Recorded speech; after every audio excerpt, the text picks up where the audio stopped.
Oxygen के द्रव्यमान में हाइड्रोजन के द्रव्यमान का अनुपात हमेशा डैश होता है। राइट आंसर हो जाएगा option number D 1:8।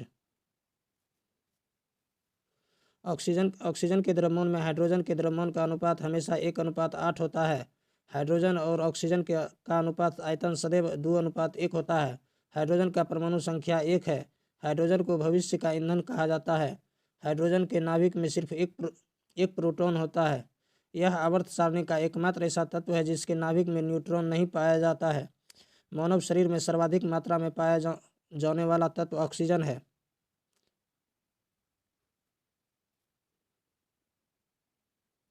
Next question है, जब तक किसी पिंड पर असंतुलित बल लागू किया जाता है तब तक इसकी डैश में निरंतर परिवर्तन होता रहता है। राइट आंसर हो जाएगा ऑप्शन नंबर सी चाल। जब तक किसी पिंड पर असंतुलित बल लागू किया जाता है तब तक इसकी चाल में निरंतर परिवर्तन होता रहता है। जब किसी वस्तु पर दो या दो से अधिक बल इस प्रकार लगते हैं कि वस्तु किसी एक बल की दिशा में गति करने लगता है तो वस्तु पर लगने वाला बल असंतुलित बल कहलाता है। जब किसी पिंड पर एक से अधिक बल कार्य करते हों और उन सभी बलों का परिणामी बल शून्य हो तो वह पिंड संतुलित अवस्था में होगा। इस दशा में पिंड पर लगने वाले सभी बल संतुलित बल कहलाते हैं।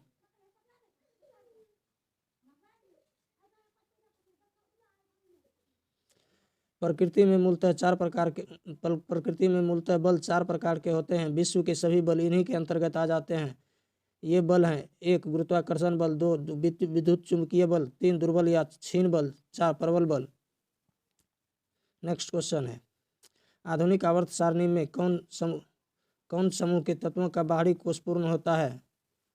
राइट आंसर हो जाएगा ऑप्शन नंबर बी 18वें। आधुनिक आवर्त सारणी में 18वें समूह के तत्वों का बाहरी कोष पूर्ण होता है। आधुनिक आवर्त सारणी में तत्वों की परमाणु संख्या को आधार बनाया गया है। परमाणु संख्या को आधुनिक आवर्त सारणी में तत्वों का मौलिक विशेषता माना गया है। परमाणु संख्या को मूल इकाई मानकर तत्वों का अध्ययन करने पर बल मिला। आधुनिक आवर्त सारणी 1913 में मोस्ले द्वारा दिया गया। आधुनिक आवर्त सारणी में 7 आवर्त और 18 वर्ग हैं। नेक्स्ट क्वेश्चन है, the force of gravity acting on an object is also known as. Right answer हो जाएगा weight, option number B weight. गुरुत्व बल जो वस्तु पर लगता है उसे भार के नाम से जाना जाता है। न्यूटन के गुरुत्वाकर्षण नियम में गुरुत्वाकर्षण वह आकर्षण बल है जो किन्हीं दो वस्तुओं के बीच लगता है। यदि इन वस्तुओं में एक वस्तु पृथ्वी हो तो गुरुत्वाकर्षण को गुरुत्व कहते हैं। जब कोई वस्तु ऊपर से मुक्त रूप से छोड़ी जाती है तो वह गुरुत्व बल के कारण पृथ्वी की ओर गिरने लगती है और जैसे जैसे वस्तु पृथ्वी के सतह के निकट आती जाती है उसका वेग बढ़ता जाता है। इसी त्वरण को गुरुत्वीय त्वरण कहते हैं। नेक्स्ट क्वेश्चन है, जब कोई वस्तु वृत्तीय पथ पर गति करती है तो घूर्णन करती हुई वस्तु पर केंद्र की ओर लगने वाला बल कहलाता है। राइट आंसर हो जाएगा ऑप्शन नंबर डी अभिकेंद्रीय बल। जब कोई वस्तु वृत्तीय पथ पर गति करती है जो घूर्णन करती हुई वस्तु पर केंद्र की ओर लगने वाला बल अभिकेंद्रीय बल कहलाता है। अभिकेंद्रीय बल के अभाव में वस्तु वृत्ताकार मार्ग पर नहीं चल सकती है। यदि कोई m द्रव्यमान का पिंड v चाल से r त्रिज्या के वृत्तीय मार्ग पर चल रहा है तो उस पर कार्यकारी वृत्त के केंद्र की आवश्यकता केंद्रीय बल F = mv²/r होता है। कपड़ा सुखाने की मशीन, दूध से मक्खन निकालने की मशीन आदि अपकेंद्रीय बल का सिद्धांत पर कार्य करती है। नेक्स्ट क्वेश्चन, निम्न में से किसे पर्वतों की रानी के नाम से जाना जाता है। राइट आंसर हो जाएगा option number C Kodaikanal. Kodaikanal Tamil Nadu राज्य में अवस्थित है। अन्नामलाई पर्वत के दक्षिण में पालनी पहाड़ी पर प्रसिद्ध स्वास्थ्यवर्धक स्थान कोडाईकनाल स्थित है। ऊटी मंगलम नीलगिरी पहाड़ी पर तमिलनाडु में स्थित है। सेवराय पहाड़ियाँ तमिलनाडु में स्थित है। अन्नामलाई पर्वत के दक्षिण में कार्डमम की पहाड़ियाँ है केरल में। वन नगर देहरादून को कहा जाता है। Next question, which of the following animals is warm blooded. Right answer हो जाएगा ऑप्शन नंबर डी पिजन।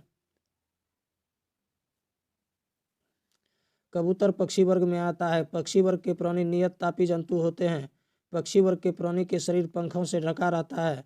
इस वर्ग के मादा में बाईं अंडवाहिनी ज़्यादा विकसित होती है। सरीसृप वर्ग के प्राणी अनियत तापी होते हैं। इनके अंतःकंकाल अस्थि का बना होता है। उभयचर वर्ग के प्राणी अनियत तापी होते हैं। स्तनधारी वर्ग के प्राणी उच्च तापी एवं नियत तापी होते हैं। निम्नलिखित में से कौन सा जानवर पराध्वनि उत्पन्न कर सकता है? राइट आंसर हो जाएगा option number D, पोरपोइसेस।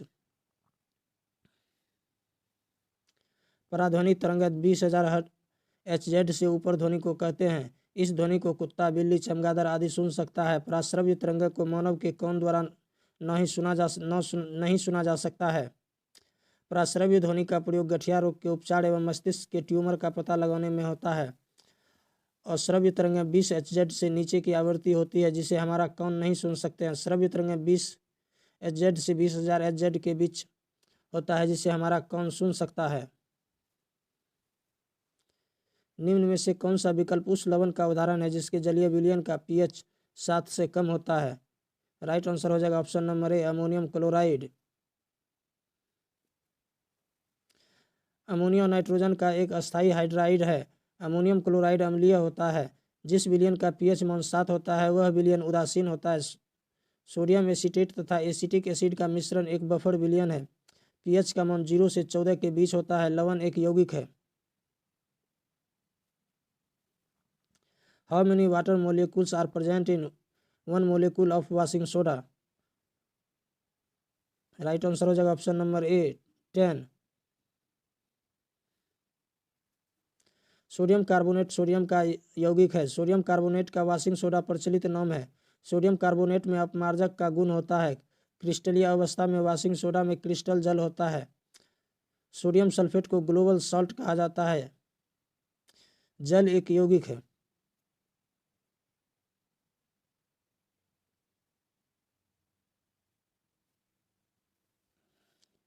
Next question, the flexibility is plant is due to dash tissue? Right answer हो जाएगा option number B, collenchyma. The flexibility is plant is due to collenchyma tissue.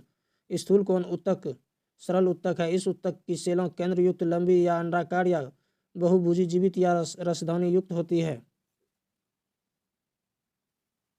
इसमें हरित लवक होता है एवं भित्ति के किनारों पर सेल्यूलोज होने से स्थूलन होता है। इस उत्तक में अंतरकोशिकीय स्थान बहुत कम होता है। ये तने के एपिडर्मिस के नीचे पर्णवृंत, पुष्यवृंत और पुष्पाकली वृंत में पाया जाता है। स्थूल कोन उत्तक जड़ों में नहीं पाया जाता है। जाइलम और फ्लोएम जटिल अस्थायी उत्तक है। निम्नलिखित में से कौन से तत्व का रासायनिक प्रतीक लैटिन से लिया गया है? राइट आंसर हो जाएगा ऑप्शन नंबर ए, आयरन।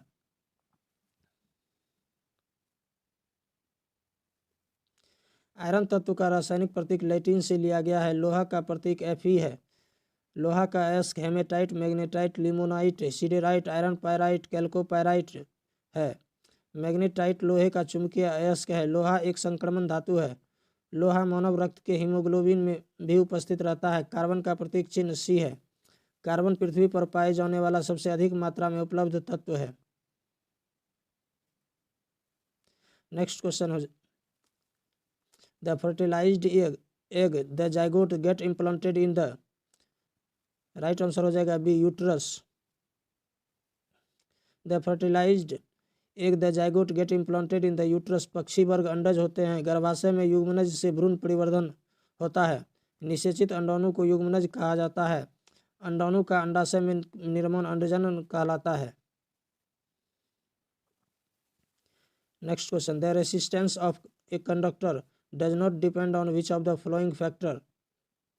राइट आंसर हो जाएगा ऑप्शन नंबर सी, प्रेशर। प्रतिरोध की चालकता दाब घटक पर निर्भर नहीं करता है। किसी चालक का प्रतिरोध निम्नलिखित बातों पर निर्भर करता है। 1, चालक पदार्थ की प्रकृति पर। 2, चालक के ताप पर। 3, चालक की लंबाई पर। 4, चालक के अनुप्रस्थ काट के क्षेत्रफल पर। ताप बढ़ने पर चालक का प्रतिरोध बढ़ता है। ताप बढ़ने पर अर्धचालकों का प्रतिरोध घटता है। लंबाई बढ़ने से चालक का प्रतिरोध बढ़ता है। प्रतिरोध इजकल टू विभवांतर बाय धारा होता या आर इजकल टू V/I होता है।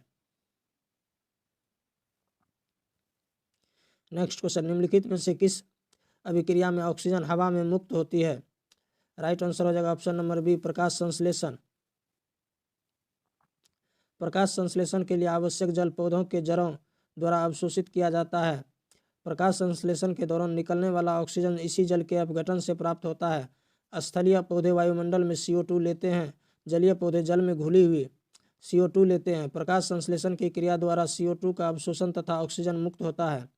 प्रकाश संश्लेषण की क्रिया प्रभावित होता है प्रकाश ताप जल CO2 से। नेक्स्ट क्वेश्चन, धातु ऑक्साइड और हाइड्रोजन का निर्माण करने के लिए निम्नलिखित में से कौन सी धातु वाष्प के साथ अभिक्रिया करती है? राइट आंसर हो जाएगा ऑप्शन नंबर डी, एल्युमिनियम। धातु ऑक्साइड और हाइड्रोजन का निर्माण करने के लिए एल्युमिनियम धातु वाष्प के साथ अभिक्रिया करती है। सोडियम की जल के साथ प्रतिक्रिया करने पर हाइड्रोजन गैस प्राप्त होती है। हाइड्रोलिथ की जल से प्रतिक्रिया करने पर हाइड्रोजन गैस प्राप्त होती है।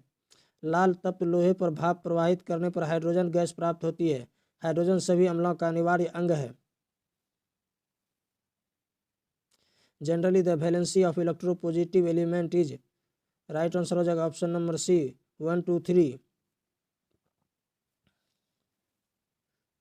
साधारण विद्युत धनायन संयोजकता तत्वों की 1 2 3 होता है। तत्वों के परमाणुओं के परस्पर संयोजन करने की क्षमता को ही संयोजकता कहते हैं। किसी तत्व की संयोजकता उनके परमाणु की बाह्यतम कक्षा में उपस्थित इलेक्ट्रॉनों की संख्या पर निर्भर करती है। सामान्यतः धातु तत्वों के परमाणुओं में एक या एक से अधिक इलेक्ट्रॉन त्याग कर धनायन में बदल जाने की प्रकृति के कारण ये विद्युत धनात्मक तत्व कहलाते हैं। नेक्स्ट क्वेश्चन, निम्नलिखित में से कौन सा न्यूटन के गति के तीसरे नियम का उदाहरण है? राइट आंसर हो जाएगा option number B, rocket launch करना। रॉकेट लॉन्च करना न्यूटन गति के तीसरे नियम का उदाहरण है। प्रत्येक क्रिया के बराबर परंतु विपरीत दिशा में प्रतिक्रिया होती है। न्यूटन का तृतीय गति नियम का उदाहरण है: 1. बंदूक से गोली चलने पर चलाने वाले को पीछे की ओर धक्का लगना। 2. नाव से किनारे पर कूदने पर नाव को पीछे की ओर हट जाना। 3. नाव खेने के लिए बांस से जमीन को दबाना। 4. ऊंचाई से कूदने पर चोट लगना आदि। A type of reproduction in which a part of a plant body develop into a new individual is called, option number D, vegetative propagation।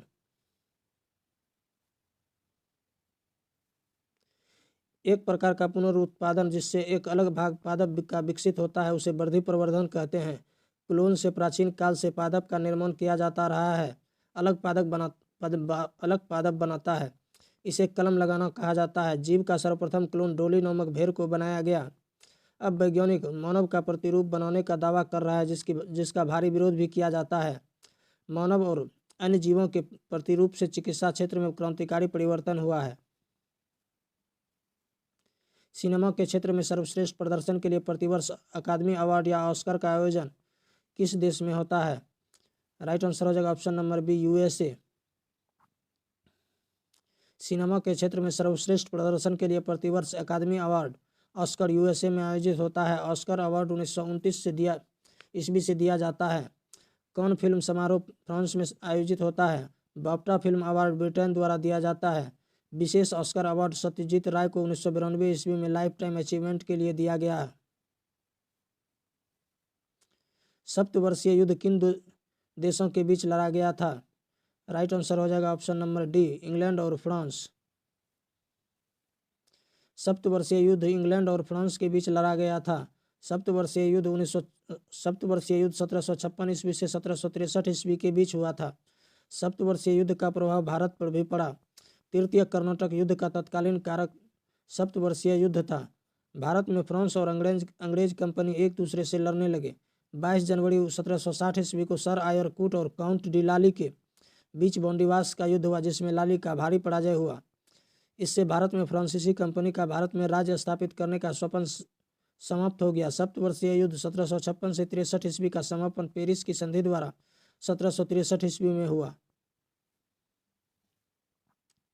पृथ्वी का द्रव्यमान है, राइट आंसर हो जाएगा ऑप्शन नंबर बी, 6 × 10⁻24 kg।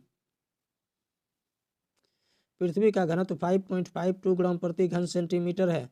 पृथ्वी की आंतरिक संरचना सियाल, सीमा और नीफे से हुई है। पृथ्वी का औसत व्यास लगभग 12,740 किलोमीटर है।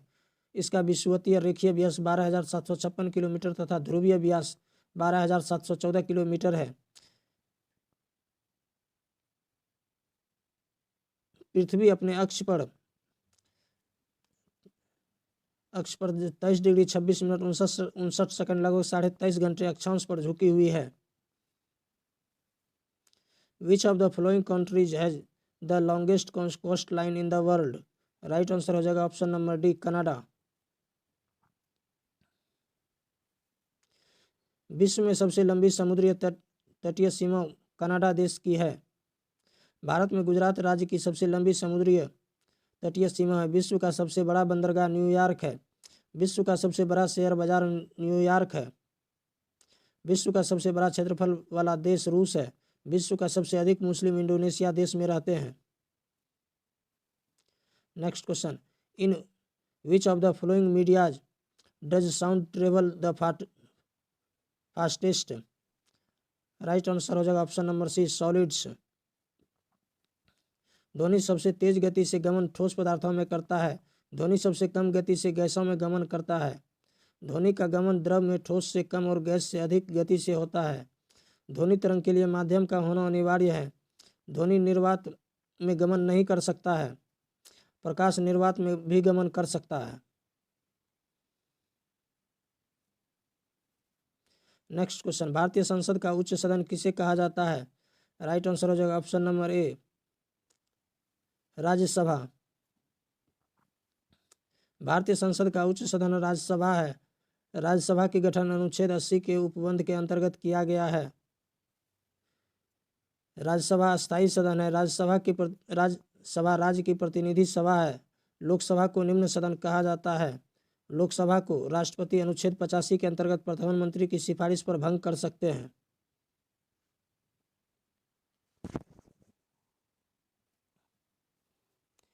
Which of the following can exist in solid, liquid and gaseous form? Right answer हो जाएगा option number D, non metal. अधातु ठोस, द्रव और गैसीय अवस्था में रह सकते हैं। अधातुएं ऊष्मा एवं विद्युत की कुचालक होती है। अधातु में केवल ब्रोमीन ही ऐसी धातु है जो द्रव है। अधातु का गलनांक एवं क्वथनांक कम होता है। ये ऑक्सीजन के साथ सामान्यतः अम्लीय ऑक्साइड बनाती है। आवर्त सारणी में सभी अधातु तत्वों को दाईं ओर रखा गया है। आधुनिक आवर्त सारणी में कुल 22 अधातु तत्व हैं, जिसमें गैसें 11, द्रव 1 और ठोस 10 हैं। किसी क्षैतिज पावर लाइन के एकदम नीचे के बिंदु पर चुंबकीय क्षेत्र की दिशा क्या होगी, जिसमें पश्चिम छोर से देखे जाने पर धारा पूर्व से पश्चिम में प्रवाहित दिखती है? राइट आंसर हो जाएगा ऑप्शन नंबर बी, वामावर्त। किसी क्षैतिज पावर लाइन के एकदम नीचे के बिंदु पर चुंबकीय क्षेत्र की दिशा वामावर्त होगी, जिसमें पश्चिमी छोर से देखे जाने पर धारा पूर्व से पश्चिम में प्रवाहित दिखती है।